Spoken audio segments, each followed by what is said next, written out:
which we'll discuss the killing of Hamas leader Yahya Sinwar and its implications for Gaza, the region, and a potential ceasefire. Sinwar was killed by Israeli forces on October 17th. He was the mastermind of the October 7 attack on Israel, which triggered the ongoing year-long conflict in Gaza. Does his killing mark a potential turning point in the year-long conflict? And what are some of the possible scenarios for what comes next? Israeli Prime Minister Benjamin Netanyahu has already said the war will go on until Israel achieves total victory. President Biden, however, said yesterday that he hopes Netanyahu will end the war soon. To analyze these developments, the Middle East Institute has assembled a great panel of experts. Please join me in welcoming Khalid El-Gindi, Nimrod Goran, Charles Lister, and Brian Katulis. Thank you all for joining us this morning. Thanks, Zaina. Khalid, let me start with you. What does Sinwar's death change on the ground in Gaza? Does it offer a potential pathway of a return of the hostages and a ceasefire? Yeah, thanks, Zaina. Obviously it's a huge blow because Yahya Sinwar was both after Haniya's assassination, he became both the political and the military leader of Hamas at large, as well as obviously Hamas in Gaza. And as you said, he was the architect of the October 7th attack. So it's definitely a huge blow, as were previous assassinations. But one thing that Hamas has learned, maybe more than other Palestinian factions, all of whom have experienced Israeli assassinations at one point or another, is that these leaders are replaceable. And so there will be replacements both at the military level and at the political level. Most of the political leadership is based in outside in Doha.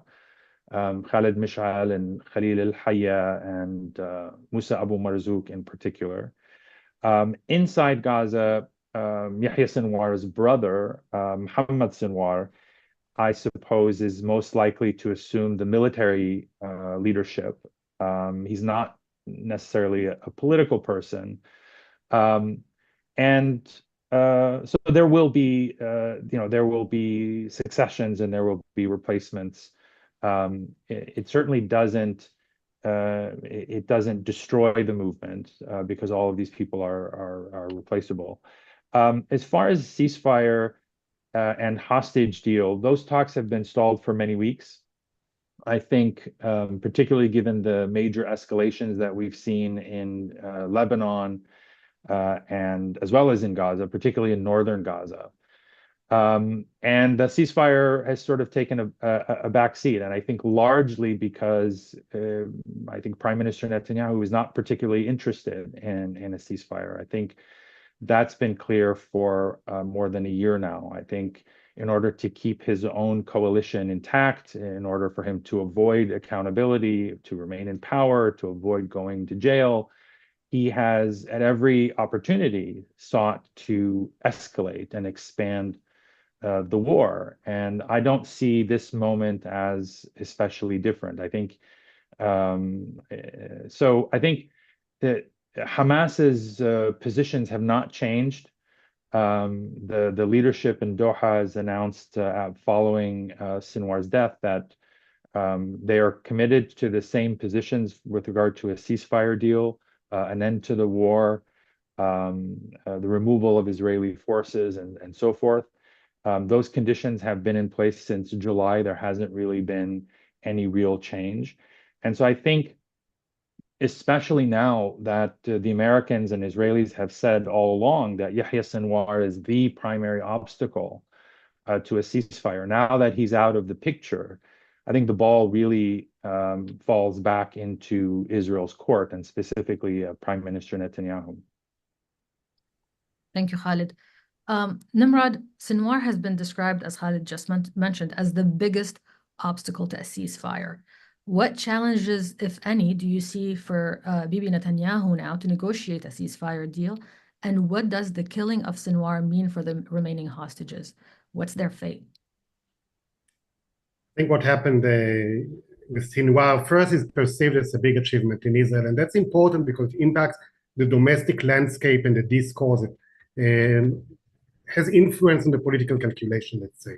It seems like justice has been done to the one behind October 7th. It brings a sense of victory, of satisfaction, of positive momentum, given the Israeli achievements both in Lebanon and in Gaza over the last couple of months. So basically in 3 months' time, Israel totally reshaped the landscape of its enemies, immediate enemies, Hamas and Hezbollah, in terms of going after its leadership. It does create, in principle, an opportunity for Israel to move closer to declaring that it achieves 2 of the 3 war objectives that it set for itself at the beginning of the war, meaning making sure that Hamas will not govern Gaza anymore and making sure Hamas doesn't have the capacity to pose another threat on Israel. So those 2 things eventually could be said to be achieved. The third objective is the hostages, which you refer to, and that's a big concern now in Israel. And yes, while the US and others were putting the blame on Sinwar, many in Israel were actually putting the blame on Netanyahu, saying that it was Netanyahu that didn't move the negotiations forward during the last few months. But for Washington, we heard different messaging. So the hope is now that Sinwar is dead and a really swift move could be made in order to release the hostages. But how could that be done? The idea that Netanyahu will declare an end of war, go for the deal that he rejected until now, and move with this very ambitious and actually positive plan Biden presented of de-escalation with Hezbollah, ceasefire in Gaza, movement towards a 2-state solution, normalization, the big plan, Netanyahu is not there. He wants to prolong the war in Gaza. He benefits from it politically. His only thing, basically, and some of his coalition members, is to maintain, consolidate Israeli presence in Gaza. So it doesn't go along with the messaging coming from Washington about this unique opportunity now for very quick action. What there are hopes in Israel that could happen is some kind of a chaos following the Sinwar killing that will generate positive movement towards hostage release, whether through new intelligence that will now be available that will make an Israeli operation for release more feasible. Maybe people, Netanyahu yesterday promised Palestinians from Gaza that can help release hostages to flee away safely. So maybe people will be incentivized somehow to give information to release hostages. So I think that's the more realistic hope now within the Israeli space. Well, we have to keep in mind, people in Israel are now looking again at Iran, okay? We are talking about maybe progress on Gaza, but Israel is prepared for an attack in Iran, maybe in the coming days, which will again totally shift the news cycle. Israelis are looking at the US elections. For Netanyahu, that's a very big thing. So I don't think that within the coming 2 weeks, you will see this event leveraged into something totally new, totally different from what we've seen until now. Is there a fear that the killing of Sinwar will actually reflect more negatively on the hostages? I mean, if Hamas feels weakened, I mean, what would stop them from killing the hostages, the remaining hostages? Are those concerns that are on that are present in Israel? Yeah, if you hear especially from the hostage families, who are really in a very dire situation, not knowing even who from their loved one is still alive and who is not. The fear is that now that this chaos that I mentioned before could also be translated into negative developments, and people holding a hostage may now, out of revenge, out of unclarity what they should do, retaliate and shoot the hostages. We saw that already happening in previous instances. But again, these are speculation. The responsibility of the Israeli leadership is to make sure that out of this military achievement, there are diplomatic gains. Until now, the government didn't manage to translate all that the IDF achieved on the ground for political diplomatic gains. I'm not sure this time will be different. All right, thank you, Nimrod. Charles, Sinwar's elimination is the latest in a series of killings of leaders in the axis of resistance, including the assassination of Hezbollah leader Hassan Nasrallah several weeks ago. Both Hamas and Hezbollah are severely weakened. How do you assess the impact of Israel's targeting of both groups, and can Israel achieve its goal of eliminating them? And if not, why not?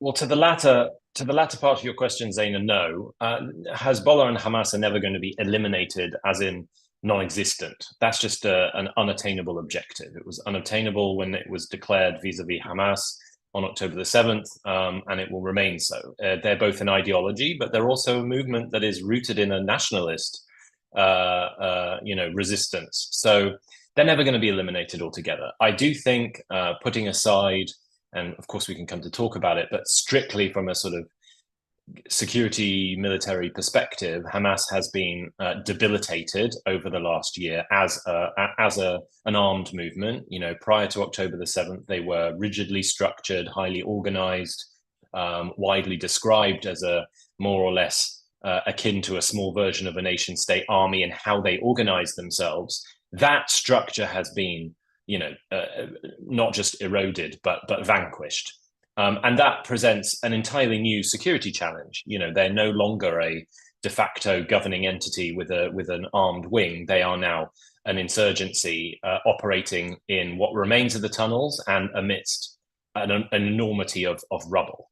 And so, yes, they're weaker, but they're never going to go away. I think specifically on Hamas, my main concern going forward is that, you know, all of the various ideas presented around the day after, for me at least, seem wildly unrealistic.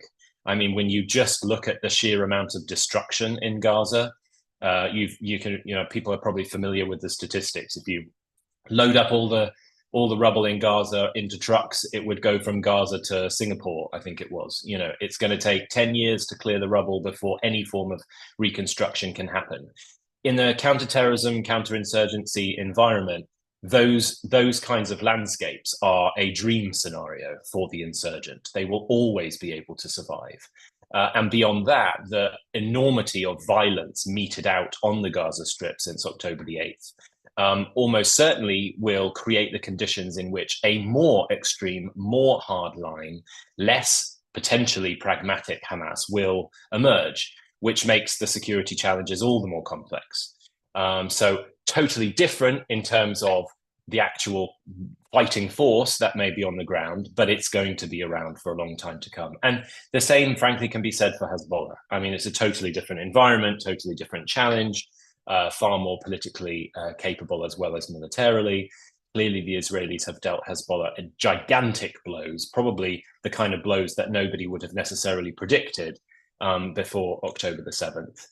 But still, this is a movement that has decades-long roots in the Lebanese society. And despite all of the very well-meaning and optimistic takes that we're hearing these days about this is an opportunity for Lebanon to take control and to, you know, shove Hezbollah aside as if suddenly they've become this meaningless entity, it's just not, in my view, realistic.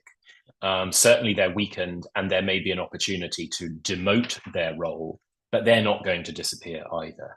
And that's the challenge when you have ideologically driven extremist organizations who are simultaneously deeply rooted within their national environments. That's just not an adversary that you can eliminate altogether. All right, thank you. Just to focus on Sinwar a little, I mean, he was obviously, it was difficult for him to communicate. So how involved was he in the day-to-day operations of Hamas?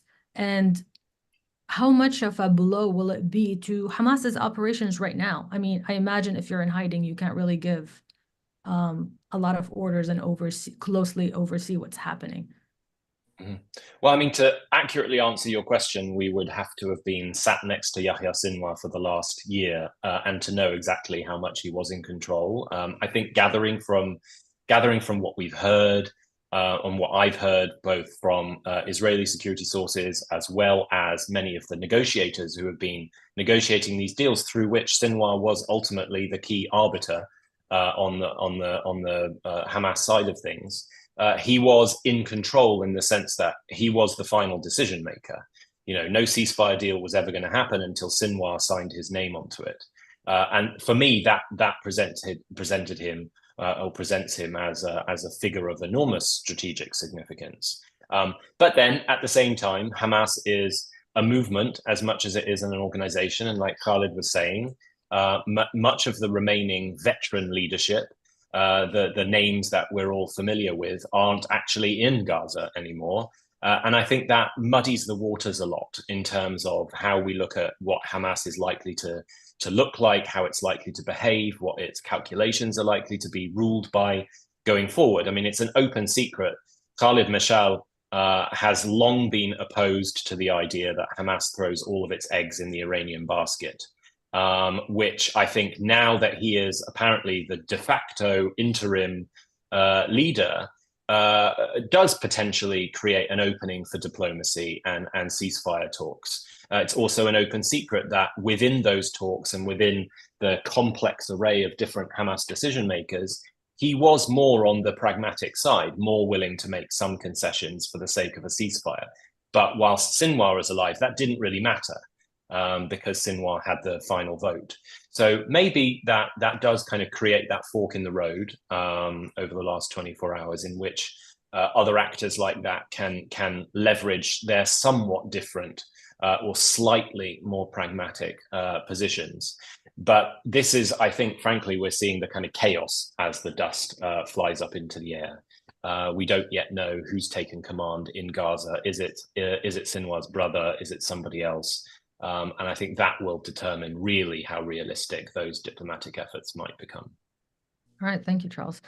Brian, as I mentioned earlier, Netanyahu said the war will go on, and yet, given that we're in the last 3 weeks of the election, the Biden administration is keen to prevent further escalation. What steps can the U.S. administration now take with the help of regional partners to push for a ceasefire and stabilize the region? Thanks, Zaina, and it's great to be with my colleagues here at MEI. It shows you why I love showing up each day and hearing their wisdom and thoughts of our oracles here. I think the Biden administration has 2 priorities right now, and then I'll also highlight 2 missing ingredients in their approach. And it's not just 3 weeks that they have till an election. They have about 3 months until they're in office. They're in the final quarter of a 4-year term. The 2 main priorities, the first they've stated in the aftermath of Sinwar's death, is they're going to double down on diplomacy. President Biden announced that U.S. Secretary of State Anthony Blinken will make what will be, I believe, his 11th trip to the region since the October 7th war began. Their priority will be hostage release and ceasefire, as Khalid and Nimrod already talked about, and Charles as well. There's extreme complications in doing that. And part of it is this extremist right-wing government that Israel has with Netanyahu and some of the voices that simply don't recognize the Palestinian people and want to sort of take back Gaza and push Palestinians out, as well as do the same in parts of the West Bank. Another complication, which I think is real, is Hamas itself. If you look at the statements in the 24 hours after this strike, they've defined their goal as victory or martyrdom. That makes it really hard for a negotiator to bridge those differences. But they'll still try. Blinken reached out to the Qatari counterparts and others, trying to get the band back together that was working on this essentially since the last ceasefire in November, December of last year. But I think on this diplomacy front, Secretary Blinken looks a little bit more like Warren Christopher, Bill Clinton's first Secretary of State, and nowhere close to Henry Kissinger and his shuttle diplomacy, where there was serious efforts to try to bridge gaps between Israel and Egypt at the time. So that's the one pillar. Two is the hard power, the security and defense engagement across the region, and we shouldn't ignore this. The Biden team has a top priority of trying to prevent a regional war, but like a boiled frog, that scenario is actually sort of unfolding gradually.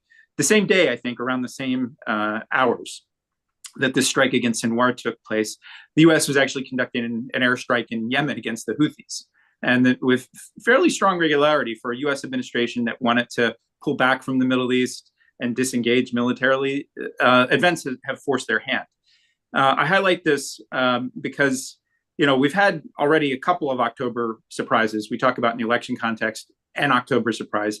We're probably going to have a couple more October surprises. Israel is planning to conduct retaliatory strikes against Iran, and everybody's been waiting for this for a while. I suspect it will happen quite soon, and the narrative will move on.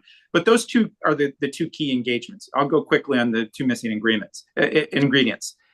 So diplomacy and security and defense engagement.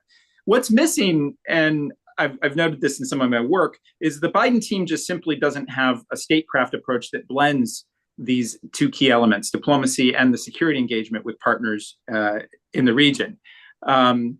There's big questions which already have been raised. How does the war end in Gaza?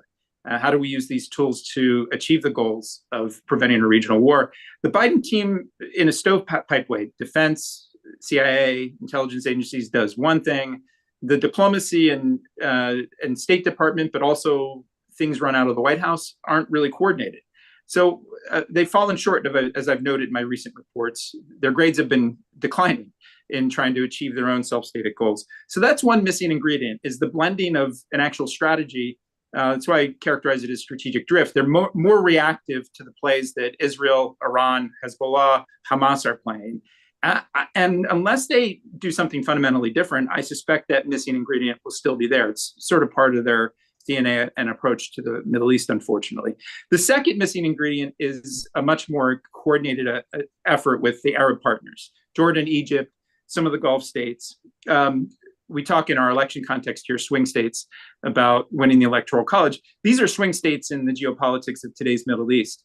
And the Biden team's and Secretary Blinken himself's engagement with these countries has been episodic, reactive, focused on crisis diplomacy and getting hostages and a ceasefire, but they really haven't done nearly enough on the big ticket items towards the longer term goals that both the United States and these Arab governments want, which is a state of Palestine and a two-state solution, if that's still possible. And then second, they don't want a regional war with Iran. We've seen this in statements they've said publicly. So to close up, Zaina, I mean, I think that's their two priorities. It's doubling down on this diplomacy. I wouldn't put high odds on it succeeding for a number of reasons. And then also maintaining the security coordination approach, including with countries like Israel. But the diplomatic strategy is not aligned with what we do on the security front. And two main reasons why I'm pretty pessimistic that they'll get much higher grades in the last 3 months is, one, the conditions are hard. You have essentially combatants that see this as existential and are willing to sacrifice a lot of people to advance their agendas. And then the second reason is that the Biden team itself handicapped itself coming into office by deprioritizing the Middle East. Khalid knows it on the Palestine file. Certainly, Charles, all of your work on Syria. This was a region of the world strategically coming into office that they just held their nose and wanted to do the bare minimum. Events essentially forced their hand. They're much more in a reactive crisis management mode. So I don't have high odds. There are pathways for them to actually achieve some successes for whomever wins this election in the United States and put some points on the board and make things slightly better. But because of how hard things are in the region, as well as their unwillingness to engage more deeply, I think they're not going to get achievement towards those objectives that they themselves state. Thank you, Brian. At this time, I'd like to open up the discussion to callers on the line. To ask a question, please use the raise hand function in Zoom or submit your questions in writing via the Q&A chat box. As our audience send their questions, I have a question for Khalid. And I sort of thought of it as Charles was speaking. Sinwar was the one who sort of led the initiative for Hamas to repair its relations with Iran following the Syrian civil war.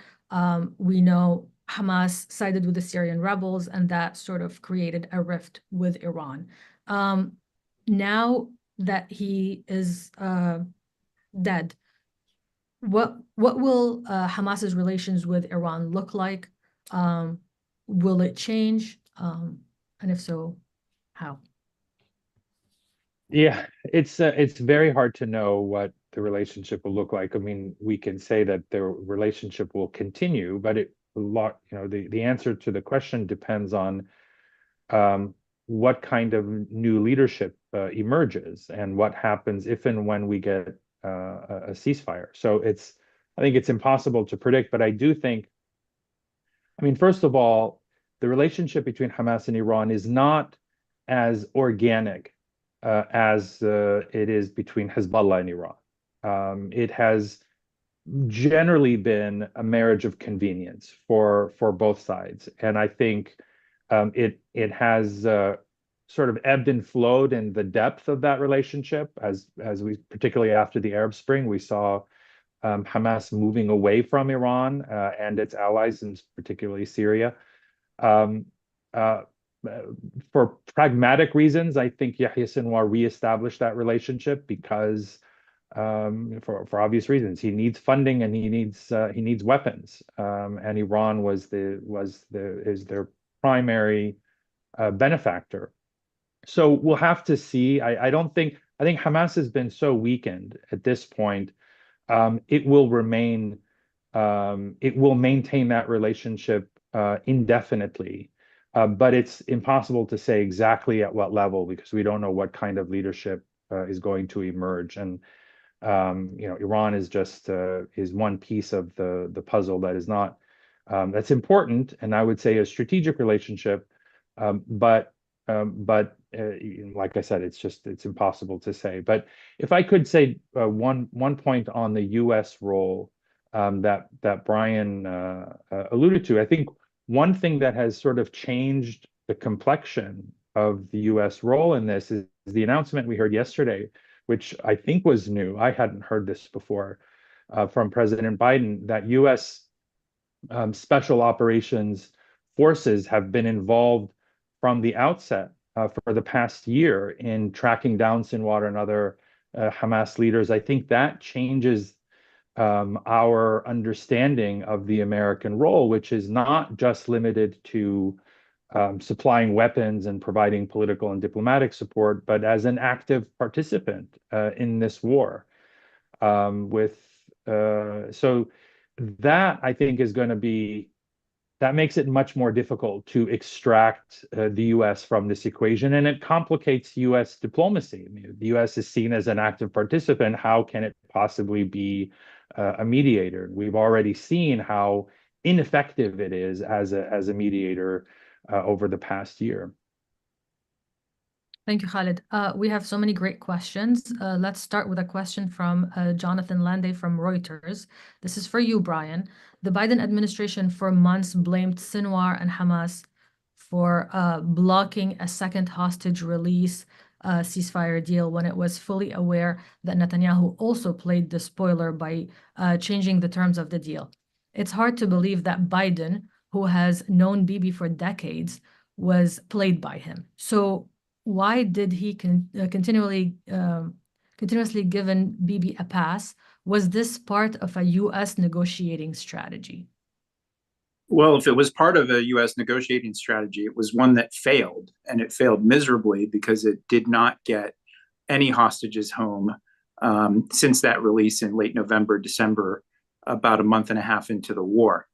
And I think there's going to be an interesting story and history to be written about these negotiations. I get bits and bobs of it from various interlocutors in Qatar and Egypt, some Israelis and others.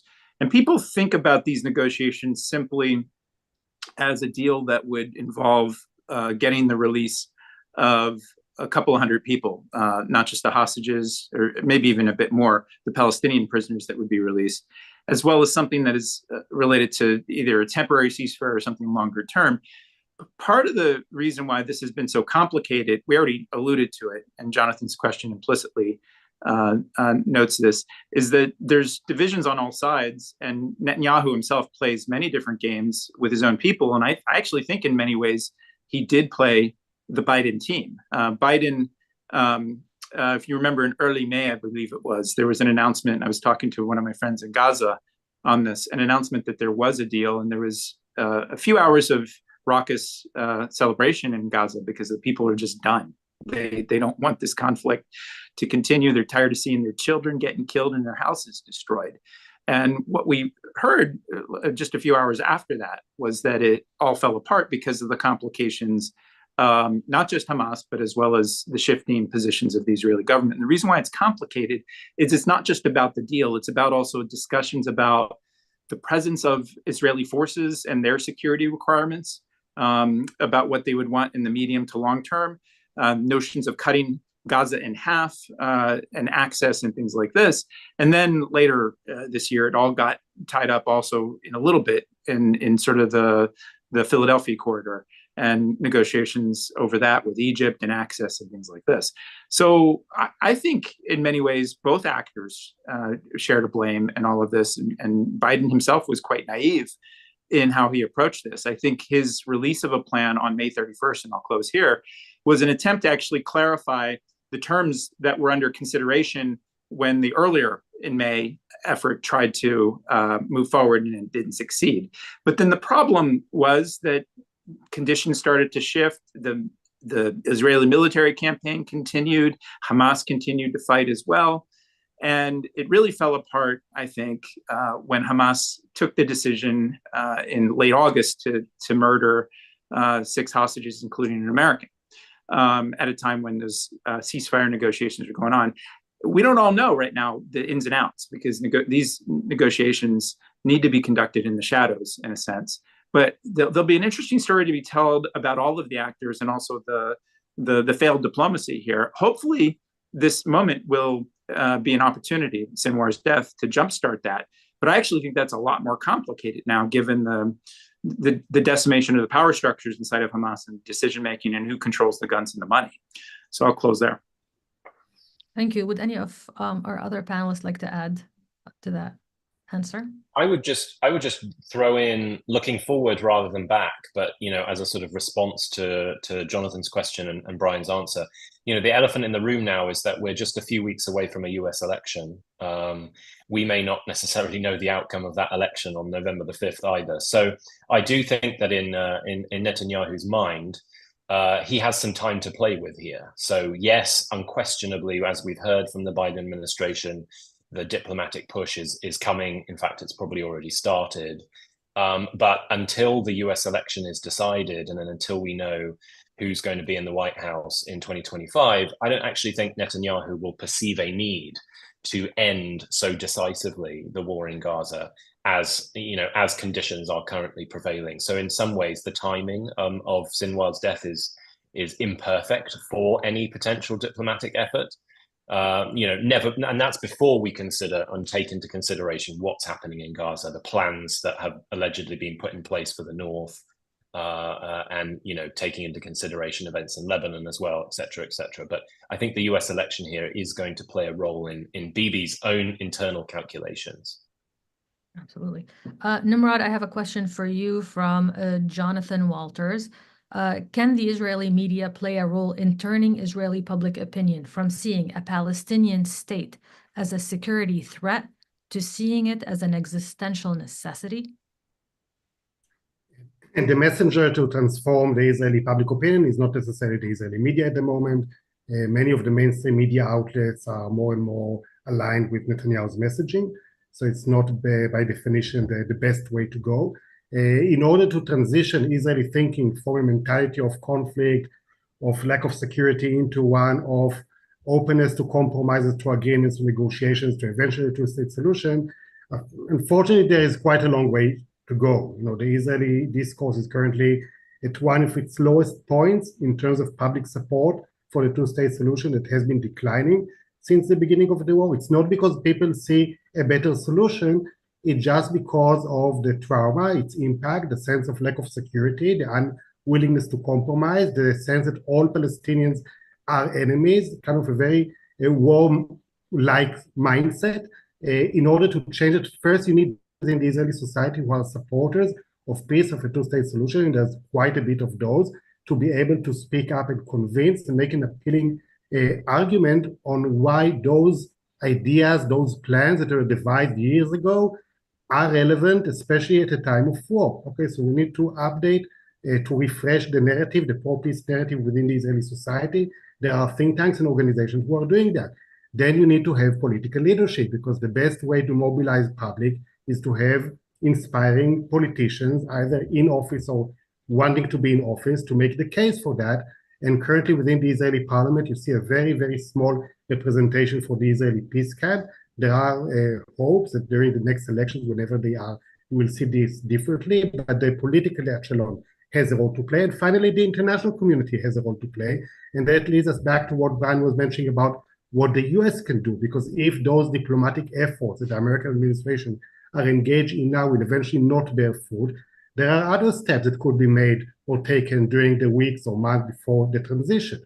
Part of it is engaging with the Israeli public, telling the stories of why those negotiations really failed, and presenting the public with the two paths that the Israeli society can take, either a path of continued conflict or a path of movement towards peace aligned with the international incentive package that has been attempted to be devised. And by the way, when the US is doing that, it could also take care of its own hostages. I think there are 7 hostages, American citizens, dead and alive, that are held by Hamas. And if the Israeli government is not a partner, according to the US, for their release, maybe the Americans can make a push on their own. And finally, it's not only the Americans when we talk about the international community, it's also the regional countries. We've been hearing recently about the UAE. We've been seeing Egypt. All of those countries are engaged in thinking about Gaza and the day after. Some of them are more aligned with Israeli interests, some are less. But definitely the message is that Israel has its relation with the Arab world continue even during a time of war, and prospects for further normalization, including with the Saudis, is still on the table, is something that could initially help change the Israeli public opinion, even though the change towards a two-state solution will be a long one and will not happen, unfortunately, overnight. Thank you, Nimrod. Khalid, I have a question for you from Nazat Fahima. Could Sinwar's death potentially increase the likelihood of a ceasefire, given his hardline stance on negotiations? Furthermore, how does his death address the broader governance issue in Gaza?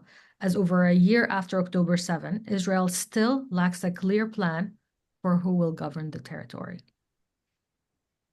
Yeah, I mean, I think on the question of the ceasefire, we've discussed that I think at length here. I think there is an opportunity, as I and others have said, but it really depends on the calculations made by Israel's leadership and in Washington, whether Washington is actually prepared to put use some of the leverage that it has, because it's been quite passive, at least in the diplomatic realm, quite active in the military realm, but in diplomacy, it's played a very, very passive role. So there is a chance for a ceasefire if it's seized. I'm not sure that I agree with the assessment. I mean, this is what American and Israeli leaders have said, that Yahya Sinwar was the obstacle, and he was certainly a hardliner, but I'm not sure that he was the obstacle. He was an obstacle. But I think it's clear also that Prime Minister Netanyahu, who presides over the most extremist government in Israel's history, and it is quite extreme, and I think it is also probably the main obstacle. And I'm going to disagree with the point that Brian made. I think the ceasefire process collapsed not when Hamas killed the 6 hostages, but well before then. If you recall, it was the end of July that Israel assassinated Ismail Haniyeh in the Iranian capital. That was definitely a blow when you murder the person you're negotiating with. Obviously, it's not going to make that side more amenable to negotiations, and so just kind of dismissing that, I think, is not reasonable. And of course, we've seen escalations across the board in the West Bank. These are complicated issues, and I think at the end of the day, it is in Israel's hands whether there is going to be a ceasefire. I don't expect Hamas to change its positions from what they were in July. Maybe perhaps they might tweak a few things here and there, but the basic conditions of a permanent end to the war, as opposed to Netanyahu saying, sure, I want a partial ceasefire, I want to bring home all the hostages, and then we'll go back to fighting.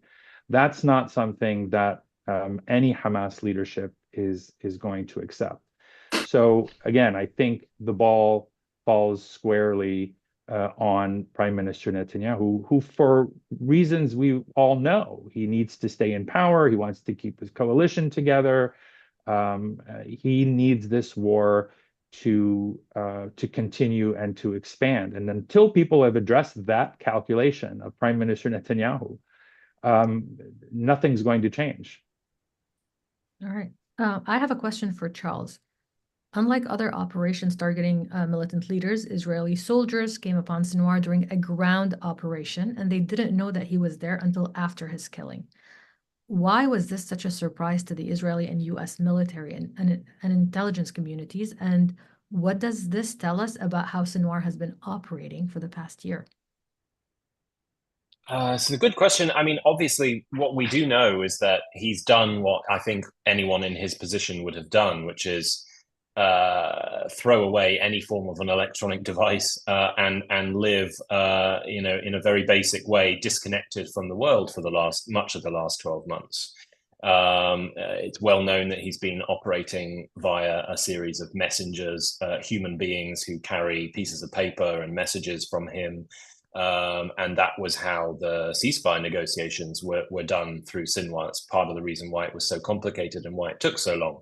And so, in that scenario, from the perspective of the IDF and the various intelligence bodies engaging in seeking to determine Sinwar's location, the only way you find him is through human intelligence. And you would also assume that given Sinwar's very first role, when he first joined Hamas, that was how he gained his notoriety, which was it was counterintelligence. He was rooting out so-called collaborators in Hamas's ranks. So that's, frankly speaking, what he knows best. So he will have done everything he could have done to insulate himself from any form of potential infiltration, and then getting rid of any electronic devices.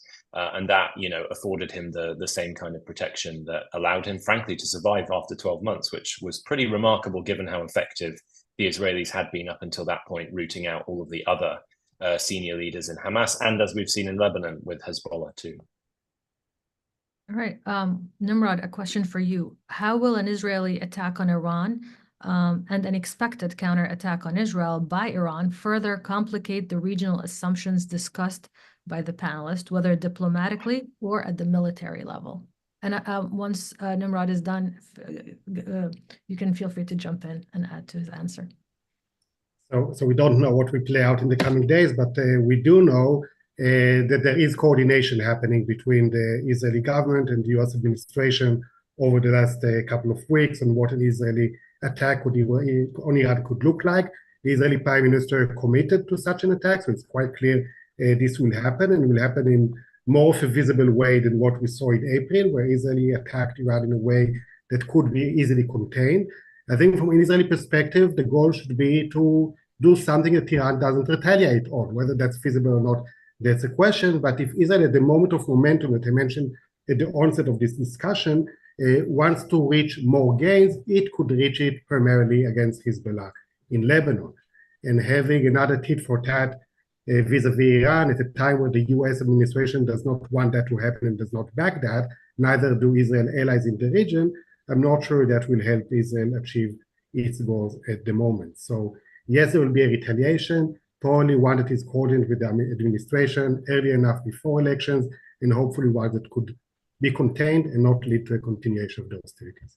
Otherwise, all the attention that we spoke about now of leveraging and moving forward from the Sinwar killing to other diplomatic gains will go away, because the focus in the news cycle and the attention of policymakers will go to contain the regional escalation that Brian mentioned before, that it was the top priority of the Americans to prevent. All right. Brian, a question for you. What would effective U.S. diplomatic coordination with friendly Arab nations look like in practice? In practice, what I think it means is taking some of the offers, the ideas that you see from time to time in the news of what these countries might do in the short term, but then also more importantly in the longer term, to put their money where their mouth is, to put resources to the idea of the creation of a state of Palestine. It was interesting in the first few months of the war, while Blinken was on his first of 11 trips to the region, many of his counterparts were back here in Washington, basically lobbying for a ceasefire as well as a state of Palestine, which is aligned with U.S. policy, at least in name, if not in deed. And I think part of what needs to be done is to assemble, call it a contact group, call it a coalition, if you will, that actually works together to create some sort of plan to make that a reality. A plan that actually also works closely with the security and military components that protects Palestinian civilians, as well as prioritizing Israeli security concerns. That's not happened. I understand why. It's for the two reasons. One, it's complicated. All of the actors in the region don't really work well together. There's a lot of mistrust between some of the Arab states, as we've seen. There's a big gap between the leaders of the Palestinian Authority and the PLO and some of the leaders in the region. I don't think we could bridge all of them, but what we've not had is anything that is proactive in any sense of the word with these Arab partners about creating a work plan together. We've done it in other instances in the coalition to try to defeat ISIS, though, as Charles's work indicates, that's still a job left undone. But there were 5 lines of effort in that. We don't have anything close to that sort of framework to coordinate it. And that comes at a time when the international frameworks are just completely obliterated. The Middle East Quartet is no longer there just because geopolitics has changed completely. Nimrod does a lot of good work with our European friends, and there's potential there, but it's unrealized potential. And it comes back to also the United States not really wanting to engage too much, right? Events forcing their hands. But that ironically then puts them in a reactive crisis management position that they've been in for quite some time. Really quickly, and this is not a big debate between Khalid and I, because I agree with him that the killing at the end of July, I guess, or early August, of a leader in Tehran, a Hamas leader. I would even go back earlier than that, when there was an attempt after the first ceasefire ended in early December. There was ongoing attempts to sort of open up those channels because people desperately wanted hostages to come home, and some people wanted the conflict to end, though I don't think the Israeli government or Hamas leaders at that time did. But the killing of Salah Haruri in Beirut was notable to me because he was a Hamas leader and this was January of this year. So even earlier than the strike that you mentioned, which I thought was quite bold and provocative and probably a harbinger of more to come with whatever Israel does in the next few weeks on Iran. And that's what I was saying is, in the bigger picture, these negotiations weren't simply just about the hostages and prisoner releases, or even the terms of how Gaza would look afterwards. It was also very much connected to the broader regional dynamics, which are very complicated. And the U.S., for reasons that you mentioned, Khalid, as well, we're deeply embedded with Israel's security and military strategy. It really complicates and probably negates the attempts to be some sort of honest broker in all of this, which is why I think we need back to the listener's question, why we actually need to build this coalition to work by, with, and through diplomatically, our Arab partners who actually see things in ways that are much more aligned with the Palestinian people, sometimes, not always, than the United States approaches these days. All right. A question for you, Charles. Could Hamas, even if weakened and disorganized by Israel's military campaign, reconstitute more easily, given that the suffering and instability may have aggravated local grievances and bolstered its support base? Will external actors like Hezbollah capitalize on this? So I touched on a little bit of this, I think, at the beginning of the session. So, I mean, I think at the outset, we have to acknowledge the point I was making a little earlier, which is that Hamas has been severely weakened from what it used to be. And it has been sort of forcibly transformed into something that is not just weaker, but structurally very different. It's an amorphous, dispersed insurgency operating, in a very decentralized way. Small cells operating in the rubble, in burnt out and broken buildings. This isn't an organized army like it looked like on October the 7th. And it would take, even from Hamas's perspective, from the best case scenario, a long time to recover from that and to become anything like it was on October the 6th, 2023. So I think, we have to sort of set that forth right from the outset, that very clear reality.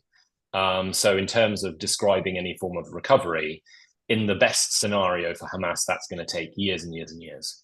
On the other hand, what we also know, and I heard a while ago from a senior Israeli security official who told me that internal intelligence assessments before October the 7th showed that approximately 60% of Hamas's fighting force, its full-time fighting force, had lost one or both parents in previous wars in Gaza. So if that statistic stands, and if it stands as a rule going forward, then you can only imagine Hamas's potential recruitment, capabilities going forward. That doesn't mean that 60% of the orphans or people who have lost one parent in the last 12 months have already joined Hamas. No, but it does secure their potential future. But again, as I described, a future with a very slow path of recovery. But as I said a little earlier, my biggest concern, given the fact that it would take a very long time for a movement like this to recover, my bigger concern is with regards to its ideology. I mean, Hamas will always be deeply rooted, obviously, in the Palestinian resistance cause. That is, that goes without saying. But the potential extremity of the ideological spectrum that is likely to kind of rule the roost going forward is much more likely to be what Sinwar represented, and perhaps less what your average foot soldier within Hamas may have represented before October the 7th. The absolute all-out, no-holds-barred, zero-sum fight with the Israelis until death and total destruction is much more likely to be the majority view in a way that I don't think it was before October the 7th. And that is a consequence of the brutality with which the last 12 months of conflict has been seen in Gaza. And I think for me, that's the bigger, more consequential takeaway for all of this. All right, Nimrod, a question for you. And it involves a lot of speculation, but after Sinwar's death, what could be Israel's next step on the operational, tactical, and strategic level of the operations in Gaza? Oh, sorry, just before we get to that question, Khalid had something to say? Yeah, thanks. I just wanted to add to Charles's point. This is, I think, a central failing of Israel's security doctrine. There's a tendency to sort of see threats as finite. If we destroy a certain number of people and weapons and material, then we've diminished the threat. What Israelis, I think, chronically overlook is the motivation.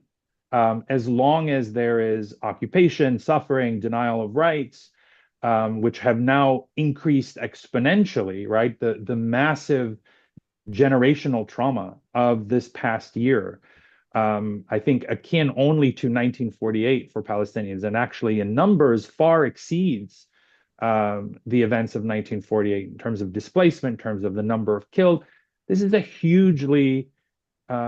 a massive collective trauma. So there's the short-term damage that can be inflicted on Hamas, but even there, I think it's limited and in a lot of ways counterproductive, because those disjointed insurgents operating on the ground without real political leadership or guidance, that's a liability, right? Because if, let's say, there's a ceasefire deal achieved at some point, who's going to enforce it on the ground, right? If you have this kind of leaderless chaos. So that's an operational problem. That is I think that's an own goal, one of the many own goals that Israel has inflicted. But then there's the long-term damage, right? Because you're creating conditions that will create motivations and constituencies for continued resistance, violent resistance against Israel and Israelis for generations. And that is, it's kind of like, be careful what you wish for. You can destroy Hamas, but you'll end up with something far worse. And the fact that there is such short-sightedness in Israel, and frankly, maybe that's not surprising. Where it's most shocking is that Washington sort of shares that exact same blind spot and that same short-sightedness. And I think it's going to come back to haunt Israelis and Americans in manifold. All right. Nimrod, feel free to comment on the questions, and I will ask the previous question again, just in case. After Sinwar's death, what would be Israel's next step on the operational, tactical, and strategic level of the operations in Gaza? if we look at the current Israeli leadership and assuming there is no strong enough pressure coming from the US to have it change course, I think what you will expect to see is the continued presence of the Israeli military within the territory of the Gaza Strip, an attempt to consolidate presence along strategic locations, not the entire strip. There will be ad hoc operation on specific places within Gaza where there is an assumption that Hamas is rebuilding or regrouping to kind of gradually take down Hamas capacity to reconstruct itself. In parallel, the hope, and Netanyahu said it on record, is to have some sort of local Palestinian government. I think it's something that is not Hamas, is not PA. I think that's why Israel and the UAE are seeing a bit eye to eye on that, of kind of having some new Palestinian entity responsible for Gaza that is not Ramallah affiliated. I think that's something that Netanyahu wants to see. In parallel to that, you will see rhetoric about hostage release and occasionally military operations trying to do that whenever conditions enable. And you will see those within the right wing continue to lobby for settlements in Gaza. There is a conference about just that in a few days happening, with 1/3 of the members of Knesset from Likud participating. So I think that will become a more frequent issue of discussion. All of that, while Israeli politics does its thing, and when you see elections coming, then you may see a shift in this position. And when we come back to a more constructive debate about the future of Gaza, we will go back 20 years ago to a situation in which we will not talk about the two-state solution, but first about taking the IDF and Israel out of Gaza. So basically, we will be back in the post-Second Intifada discourse rather than the post-Oslo debate. All right, thank you, Nimrod. Brian, Jasmine wants to know, is anyone taking seriously the Biden administration's letter to the Israeli government about aid? Does anyone on the panel think this will mark a meaningful change in U.S. policy? No, I mean, not really. I don't want to speak for the rest of the panel, but I think it's one of these things that came as a little too late, and it's not connected to the general thrust of where U.S. policy is. If you go back to my opening remarks where I said there's this disconnect between diplomacy and the diplomatic moves that we're going to see another round of by Secretary Blinken, and then the military special operations, intel forces. And I understand why it's a debate here in the United States, why people have called for cutting off arms and security coordination to Israel. But at the height of campus protests this spring, Congress voted 4-1 in favor of it. And the Biden team essentially approved $20 billion of a pipeline this summer, while all of these events, after the assassination of Ismail Haniyeh in Iran. So there's a certain trajectory here and a path dependency and a certain way of thinking that comes from the top, but also comes from the system. So it could be used as some sort of leverage, but I don't think it adds up in any clear way. And it looked to me like one of these, you get it from administrations from time to time, you get it from left-wing and right-wing advocacy organizations, which is the performative politics, putting things out to make a statement rather than to actually make a difference. And to me, it just seemed like one of these things that they put out. Maybe some of my other colleagues here are less cynical about this, but I have very little sense that this was part of a deeply thought through policy move. This is an administration that has a National Security Council team that essentially is very good at splitting the difference, splitting the baby down the middle and moving things by millimeters, not centimeters. And the nature of how it was released and when the timing and things like this, I wouldn't put too much stock in it. All right. A question for Charles. Could you talk to us, expand a little bit on the regional equation here? How does these developments impact Lebanon, Yemen, Iraq, Syria, and hostilities there? Yeah, thanks, Zaina. I think this is an important subject, albeit a big one when we're running low on time. But I would say, for most of the last 12 months, there's been an underlying assumption that whenever we got a good, solid ceasefire deal for Gaza, the rest of the region would calm down reciprocally. I think there was a good argument to be made in favor of that 6 months ago. Certainly, the Houthis completely ceased operations under the first ceasefire and during the hostage release deal. So did Hezbollah, and so did the proxies in Iraq and Syria. I don't think there is a solid argument to be made in that respect at all today. I think, particularly since the IDF deployed troops into Lebanon and the conflict across that northern border has become as hot as it has now, everything has changed. I think that move, the limited ground incursion into Lebanon, changed the equation completely. And now we're probably going to have to require a full and total ceasefire in Lebanon and Gaza before the Houthis ceasefire and before proxies in Iraq and Syria cease their attacks, which is frankly an issue that on the US media side has received zero attention. But we've had 16 attacks on US troops in 6 weeks in Iraq and Syria after virtually none since February. It's not being publicly acknowledged by DoD. Neither is the fact that our own troops are firing back every night with artillery on Syrian regime and Iranian proxy positions in Syria. No media coverage, no public acknowledgement for obvious reasons, because we don't want to be seen to be contributing towards a perception of escalation. But all of these issues are rising their ugly heads again. And there's a reason we flew B-2 bombers from US soil all the way to Yemen the other night, is because the Houthi threat has been perceived as growing in strategic significance from an international perspective, not just from an Israeli security perspective. And all of this is because that whole regional equation changed in the last couple months. And so we can talk about diplomacy around Gaza right now and a diplomatic opening and hope that somehow it makes some success. But I don't see it as being regionally transformative anymore in a way that perhaps it might have been 6 months ago. Thank you, Charles. I am going to ask my final question. I'm so sorry if we did not get to your question, but we are running out of time. Khalid, given the weakening and transforming of Hamas, what will fill the void in Gaza from the Gaza population, assuming that the PA is not able to transition as the governing structure? Will large family groups or criminal organizations take control?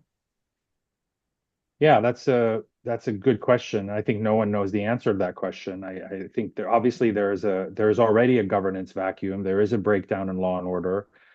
There is looting and there is chaos whenever people aren't hunting for food and safe shelter. So it's clear that Hamas is not going to govern Gaza. It's not clear who or what will govern Gaza. Prime Minister Netanyahu has said no way for the Palestinian Authority to come back. That's a question that people need to push back on. Why? What's the point? What is the point there? I think it's clear that the Israeli leadership doesn't want any sort of national or political entity that represents Palestinians running Gaza. And I think they would eventually probably like to see it phased out in the West Bank, but certainly in Gaza. So we know the Israelis have tried to cultivate local elements, whether it's tribal leaders, large families, criminal elements. I think they will continue to do that if and when there is any sort of day after. I'm not sure that term even applies. I think we're in some ways we're already in the day after. There's just going to be a kind of endless grinding on of this war at various levels. I doubt we're going to see a formal cessation anytime soon. And so the question in my mind isn't who's going to govern Gaza, but what is left of Gaza to govern. And I think here we have to look at what the Israeli end game is. I think the scale of destruction, the scale of trauma, the scale of death that's been inflicted on Gaza, as Charles said, in some of the most horrifying, brutal ways, is not intended to. I think, frankly, Israel's end game is to depopulate Gaza. I think over the long term, the goal has been to render Gaza unlivable. I mean, if you have no hospitals, you have no universities, you have no infrastructure, you have no water sanitation, you have no roads. If everything's been destroyed, then how can people live, right? 10 years just to clear the rubble. Where do people go in the meantime? What do people do in the meantime? And I think the logical answer is that people will eventually leave in very large numbers. And I think it's impossible to pretend that that isn't the goal, right? So this isn't about Hamas anymore. This isn't about Yahya Sinwar or who's going to succeed him or who's going to govern Gaza. This is about the annihilation of Gaza and to make it unlivable in order to liquidate at least that aspect of the Palestinian question. That's in the mind of the Israeli leadership. And so I think one central failing that people have is they overlook, I mean, there's an assumption that we're dealing with a reasonable Israeli government, when in fact it is quite extremist, and has demonstrated its extremism both in the tactics that are used on the ground, the kinds of violence and brutality that's inflicted, the total disregard for civilian life, and I think in kind of the political positions, right? No return of the PA, no Palestinian state. And so this really is a government of extremists. And so it's not surprising that we have an extreme situation, one in which I frankly think Gaza is not going to be inhabitable for very long by human beings. Thank you, Khalid. Any final thoughts, anyone? Brian? Just to underscore, the last 3 months the Biden team has in office, despite what I see as its very poor performance on the Middle East, they have an opportunity here. But that opportunity requires doubling down, particularly on diplomacy, and then linking diplomacy with the military and security moves that are in play. And there's some hope there that if they do that, but it runs contrary, I think, to a political and policy discourse in the United States on the far left and on the far right that essentially says America does more harm than good in that part of the world. So we'll see what happens. But I in my view, working particularly with those partners, the Arab states and others that want to see something different in their neighborhood, and the people want something different. But time's running short in this administration, and I wouldn't put high odds on success here. Same, I will add a word, please. Just when you talk about long-term anticipation for Gaza, don't take the current Israeli government and policies for granted, that will continue.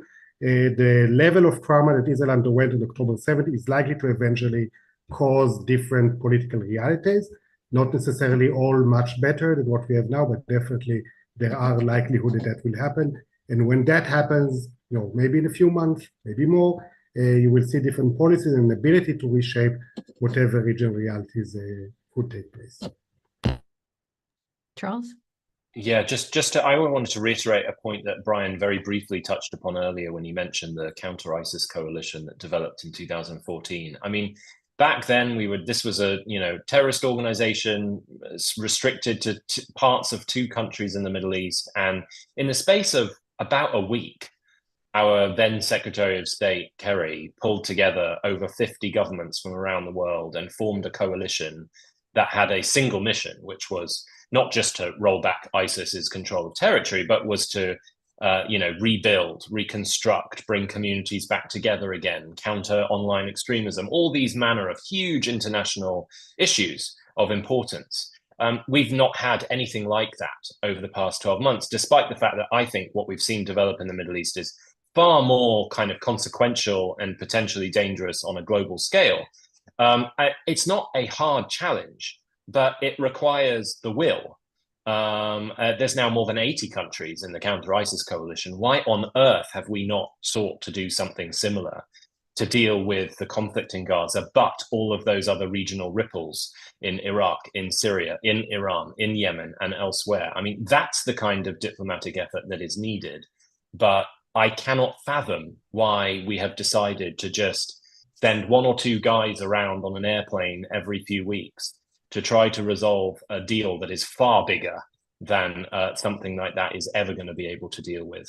So we know what is needed here to deal with the day after, to deal with ceasefire talks and everything else. It just hasn't been done. Absolutely.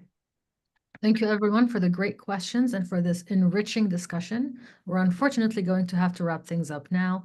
I hope you will join me in thanking Khalid Al-Gindi, Nimrod Goran, Charles Lister, and Brian Katulis for participating in this webinar. We really appreciate your insight. I hope you have a great rest of your day.